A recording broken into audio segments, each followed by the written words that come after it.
Bueno, para el tiempo que reste, como es un libro de poemas ya escrito después de otros muchos, y en una etapa de la vida con una gran experiencia personal, una gran experiencia intelectual, con una gran experiencia lectora y viajera, pues se ven las cosas ya de una manera, no distinta, pero de una manera más apacible, más tranquila, más existencial, más estoica, no nihilista, pero sí con algún desapego hacia cosas que antes las veías como fundamentales y ahora reconoces que son poco importantes, ¿no? Y eso te da mucha libertad, esa te da mucha ligereza para poder escribir, ¿no? Y entonces este libro de poemas pues está escrito con ese aire etéreo, con ese aire en el que lo biográfico se mezcla con con lo intelectual a través de las lecturas, a través del cine, a través de los viajes, a través del arte. Que es como, no sé si sería una especie de examen, porque también dices que una vida sin examen Sí, no merece ser sí, vivida. es una reflexión sobre tu propia vida. Sí, sí. Es que hay un momento de tu vida en la que tienes que pensar y meditar sobre tu existencia, lo que ha significado. Y lo hay en este libro. Lo hay en este libro y entonces es una meditación sobre el valor de tu existencia. Y yo estoy bastante conforme con ella,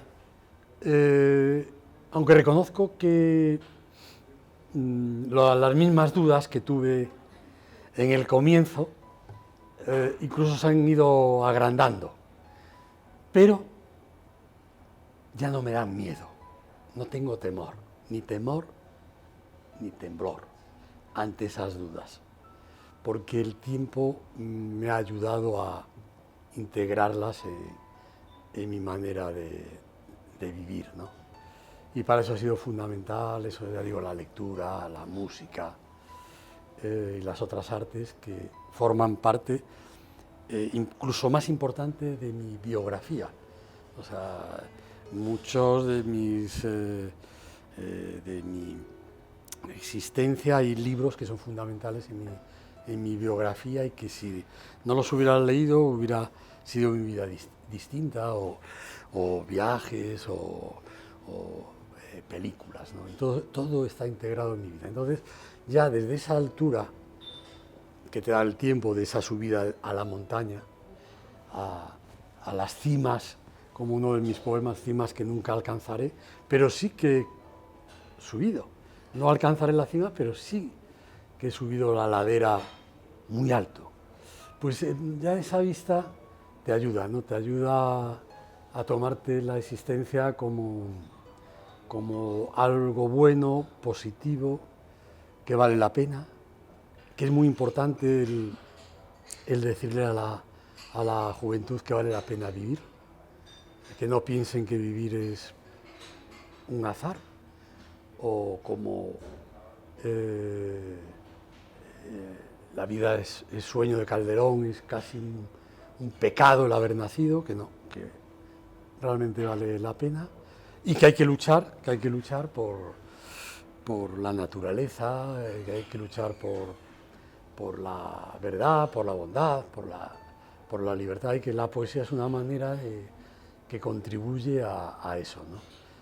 Contribuye a través de la belleza y lo de Shelley, de la belleza es verdad y la verdad es belleza. Y vivimos en un mundo donde se está destruyendo la belleza y si destruimos la belleza, destruimos la verdad y si destruimos la verdad, destruimos también la libertad. Entonces, un mundo que arrasa los océanos, que arrasa los ríos, que incendia los montes, que asola con las guerras y los bombardeos, espacios sagrados en el imaginario del ser humano, como lo que sucede en Siria. Una poesía crítica, podríamos decir, ¿no? César? Una poesía crítica, ¿no? No, bueno, yo nunca he escrito poemas sociales ni poemas realistas porque no los considero de mi manera de ser, ¿no? Pero sí puedes hablar lo que significa el desierto, la esterilidad, lo que significa el bosque como imaginario simbólico en la filosofía y en el pensamiento. Y bueno, pues eso ayuda mucho. No tienes por qué decir que los cientos de muertos de no sé qué y tal igual, porque para eso hay otras maneras de decirlo, sino hacerlo de una manera, digamos, más sublime, pero que en el fondo nos está diciendo que debemos cuidar eso, la belleza, la verdad y la libertad. Porque si nos criamos en el desierto, pues seremos como el desierto. Seríamos fríos, autoritarios, irreconocibles, y es mejor mantener la imagen, el paisaje fecundo de la propia naturaleza, ¿no? Y eso, como yo nací en La Coruña, en un ambiente panteísta, pues nunca he dejado de tener el significado de las playas, de las dunas, del océano, del mar. Es que Achaga, del que soy un viejísimo amigo, es que el País Vasco y Galicia, como parte del norte, y es lo grande de nuestro país, es lo grande. Aportamos a la cultura general una visión distinta que el sur o el Mediterráneo, pero no tan distinta que nos pueda llevar a ser antagónicos. No, somos todos complementarios, ¿no? Pero yo, por ejemplo, cuando leía de pequeño la poesía de Juan Ramón, de Lorca, y estaba todo lleno de naranjos, de limones y tal, yo decía, pero si yo aquí lo que veo son eucaliptus, pinos, patatas,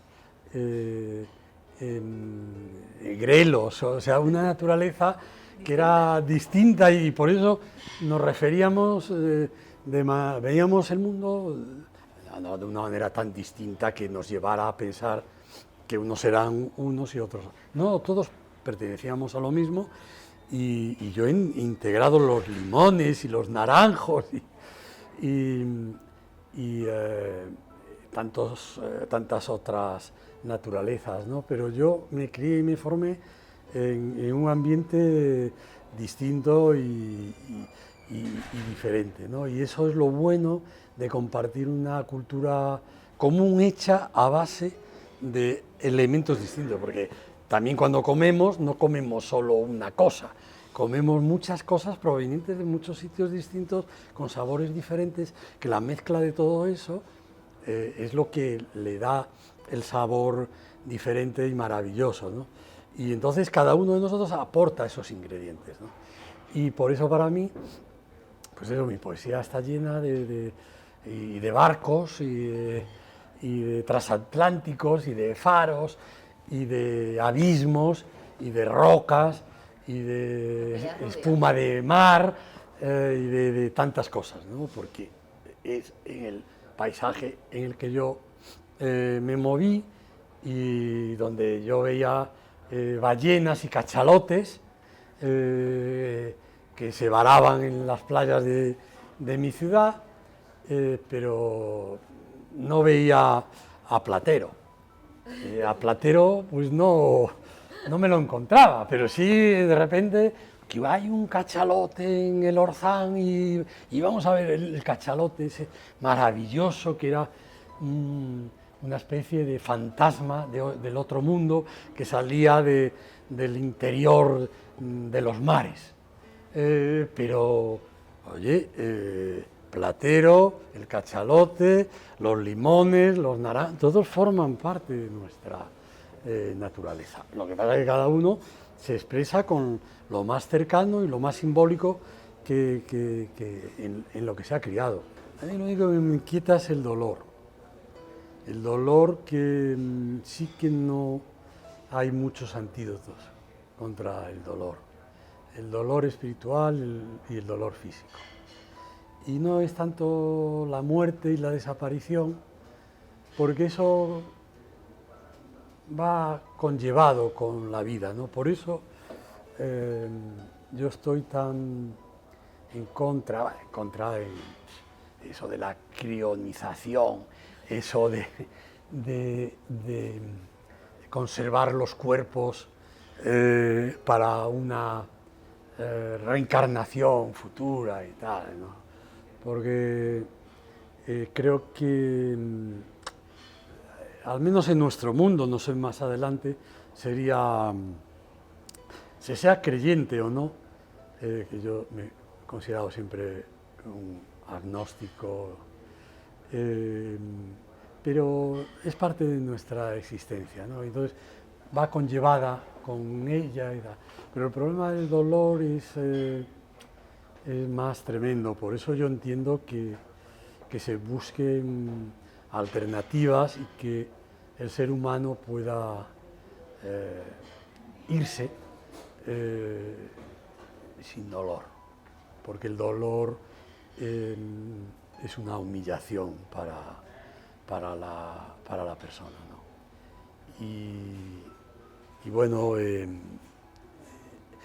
en lo demás, pues ya te digo que el tiempo te modera, te aclimata, te ayuda y vas estando acompasado con cada etapa de tu vida. Casi todos los deberes nacen sin publicidad. Por eso hay una cosa que por ejemplo, Cioran critica a los santos, ¿no? Que los santos en el fondo son muy proclamadores de sus milagros, ¿no? Y el verdadero milagro es aquel que no se conoce, que se hace, pero del que no se tiene un conocimiento así grande, público, ¿no? Y entonces yo creo que nuestro deber es hacer milagros y no presumir de ellos. Milagros en nuestra vida cotidiana, ¿no? En el ayudar, en el ser pacíficos y el comprender a la gente.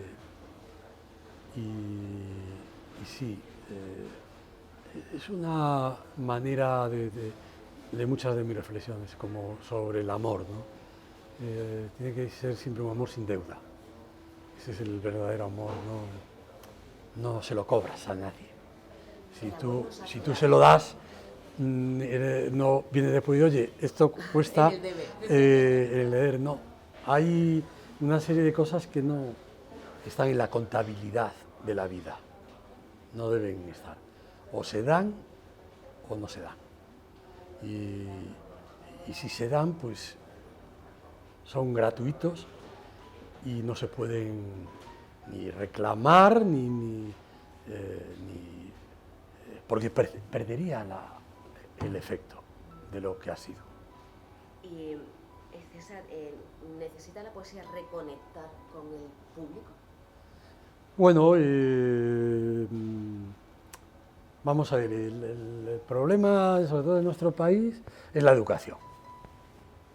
La educación. O sea, llevamos la 8ª o la 9ª ley de educación sin consenso. Una salvajada, porque no llegaron a un acuerdo, que lo hay en los países más civilizados, de una educación, pues nos lleva a que la mayor parte de los españoles no saben en qué país viven. Porque si tú no conoces la cultura, la literatura, el arte, la geografía, no sabes en qué país vives. Y hoy pues mucha gente pues, o el entorno mínimo suyo o tal, ¿no? Entonces, no creas a ciudadanos, o creas ciudadanos que están equivocados, pero no por ello, sino porque has contribuido a esa equivocación, ¿no? Y muchas de las cosas que nos pasan es por eso. O sea, la educación es una cosa muy simple y muy evidente y muy clara, pero en este país, desde Jovellanos y de Larra y Azaña, pues insistimos, educación, y no hay manera. Entonces, la educación, si no crea lectores, pues estamos en lo mismo, y volvemos a lo mismo, si no crea lectores, pues no hay gente libre. Decía Brodsky, el premio Nobel de Literatura ruso, exiliado, al que yo conocí y traté, decía, mire, en su discurso, yo se lo oí a él personalmente, porque era uno de sus leitmotiv, pero también en su discurso del premio Nobel en Estocolmo, dice, mire usted, a lo largo de la historia habrá habido 0,1% de lectores de poesía. Pero ese 0,1% han sido más libres que el 99 no sé cuánto por ciento que no han leído poesía o cualquier otro libro. Por lo tanto, una persona que no lee no se educa bien, no adquiere un conocimiento, no adquiere una manera de pensar, no adquiere una reflexión y todo eso lo conduce al entretenimiento, al pasatiempo, a que estemos controlados por la nube y que de aquí a 10 años o algo así te indiquen todo lo que tienes que hacer. O sea, no vas a tener ni que, nada, oye, voy por aquí, mañana no sé qué y tal. Y eso en todo, en las relaciones personales, en todo, ¿no? O sea, vamos por un mal camino y la pérdida de la libertad.